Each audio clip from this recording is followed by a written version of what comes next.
નમસ્કાર દર્શક મિત્રો, ધ લોકસત્તા શોમાં આપનું સ્વાગત છે। દર્શક મિત્રો, આપણે સૌ જાણીએ છીએ કે ભારતને આઝાદી મળ્યા બાદ આપણા દેશનો ત્રિરંગો શાનથી ફરકી રહ્યો છે।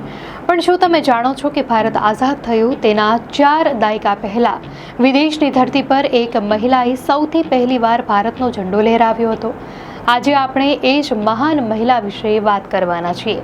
ઈસવીસન 1907માં જર્મનીના સ્ટુટગાર્ટ શહેરમાં એક મોટી ઇન્ટરનેશનલ સોશિયલિસ્ટ કોંગ્રેસનું આયોજન કરવામાં આવ્યું હતું। આ સભામાં દુનિયાભરના પ્રતિનિધિઓ ભેગા થયા હતા। ભારતના પ્રતિનિધિ તરીકે ત્યાં પહોંચ્યા હતા 46 વર્ષના પારસી મહિલા મેડમ ભીકાજી કામા। આ પરિષદમાં બધા દેશોના ઝંડા લહેરાવવામાં આવ્યા હતા, પણ ભારત માટે ત્યાં બ્રિટનનો ઝંડો હતો। આ જોઈને મેડમ કામાએ બ્રિટનનો ઝંડો સ્વીકારવાનો ઇનકાર કરી દીધો હતો।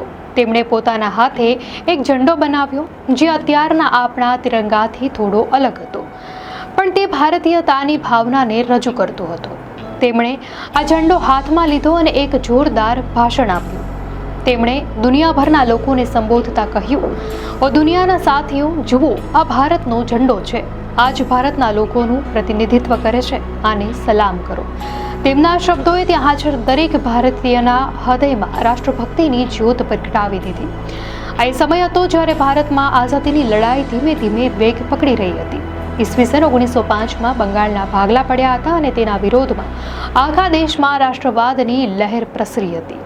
મહાત્મા ગાંધી હજુ દક્ષિણ આફ્રિકામાં હતા, પણ સ્વદેશી આંદોલન શરૂ થઈ ગયું હતું। આવા માહોલમાં મેડમ કામાનું આ પગલું માત્ર એક પ્રતીક નહોતું, પરંતુ તે દુનિયાને બતાવી રહ્યું હતું કે ભારત પણ એક સ્વતંત્ર રાષ્ટ્ર બનવા માટે તૈયાર છે। આજે ભલે આપણે ભીકાજી કામાને એટલા યાદ ન કરતા હોઈએ, પરંતુ તેમણે જે હિંમત અને ગૌરવ સાથે વિદેશની ધરતી પર આપણો પહેલો ઝંડો લહેરાવ્યો, તે ઘટના ભારતના સ્વાતંત્ર્ય સંગ્રામના ઇતિહાસમાં સુવર્ણ અક્ષરે લખાઈ ગઈ છે। ખરા અર્થમાં તેઓ એક વીરાંગના હતા। બંગાળી લેખક બંકિમચંદ્ર ચેટર્જીના પુસ્તક આનંદ મઠમાંથી પ્રસિદ્ધ થયેલું ગીત વંદે માતરમ રાષ્ટ્રવાદી આંદોલનકારીઓમાં લોકપ્રિય થઈ ગયું હતું। ભીકાજી કામા દ્વારા ફરકાવવામાં આવેલા ઝંડા પર પણ વંદે માતરમ લખેલું હતું। તેમાં લીલી, પીળી અને લાલ પટ્ટીઓ હતી। ઝંડામાં લીલી પટ્ટી પર બનેલા કમળના 8 ફૂલ ભારતના 8 પ્રાંતોને દર્શાવતા હતા। લાલ પટ્ટી પર સૂર્ય અને ચંદ્ર બનેલા હતા। સૂર્ય હિન્દુ ધર્મ અને ચંદ્ર ઇસ્લામનું પ્રતીક હતા। આ ઝંડો હવે પુણેની કેસરી મરાઠા લાઇબ્રેરીમાં જોવા મળે છે। ત્યારબાદ મેડમ કામાએ જેનીવાથી વંદે માતરમ નામનું ક્રાંતિકારી જર્નલ છાપવાનું શરૂ કર્યું। તેના માસ્ટર હેડ પર નામની સાથે એ જ ઝંડાની તસવીર છપાતી રહી, જેને મેડમ કામાએ ફરકાવ્યો હતો। ભીકાજી 1861માં બોમ્બેમાં એક સમૃદ્ધ પારસી પરિવારમાં જન્મ્યા હતા। 1885માં તેમના લગ્ન જાણીતા વેપારી રુસ્તમજી કામા સાથે થયા। બ્રિટિશ હુકુમત વિશેના બંનેના વિચાર ખૂબ જુદા હતા। રુસ્તમજી કામા બ્રિટિશ સરકારના હિમાયતી હતા અને ભીકાજી એક મુખર રાષ્ટ્રવાદી। મેડમ કામાના જીવનની શરૂઆત મુંબઈના એક સમૃદ્ધ પારસી પરિવારમાં થઈ હતી। 1896માં મુંબઈમાં પ્લેગની ભયંકર બીમારી ફેલાઈ, ત્યારે તેમણે પોતાની પરવા કર્યા વગર દર્દીઓની સેવા કરી। આ સેવા દરમિયાન તેઓ પોતે પણ બીમાર પડી ગયા અને સારવાર માટે તેમને 1902માં લંડન જવું હતું। લંડનમાં તેમનો ભેટો ભારતીય ક્રાંતિકારી નેતા શ્યામજી કૃષ્ણ વર્મા સાથે થયો। તેમના વિચારોથી એટલા પ્રભાવિત થયા કે તેમને ભારત પાછા ફરવાનો વિચાર છોડી દીધો। ત્યારથી શરૂ થઈ તેમની દેશભક્તિની એક નવી સફર। વિદેશની ધરતી પરથી મેડમ કામાએ આંતરરાષ્ટ્રીય સ્તરે ભારતની આઝાદી માટે સમર્થન મેળવવાનું કામ શરૂ કર્યું।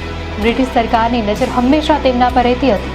1909માં લોર્ડ કર્ઝનની હત્યા થયા બાદ તેઓ પેરિસ જતા રહ્યા। ત્યાં તેમણે હોમ રૂલ લીગની સ્થાપના કરી। આ સંસ્થા દ્વારા તેમણે ભારતીય સ્વતંત્રતાના મુદ્દાને વૈશ્વિક મંચ પર ઉઠાવ્યો। તેમનું એક સૂત્ર ખૂબ જ પ્રખ્યાત થયું હતું, ભારત આઝાદ થવું જોઈએ, ભારત એક પ્રજાસત્તાક બનવું જોઈએ, ભારતમાં એકતા હોવી જોઈએ।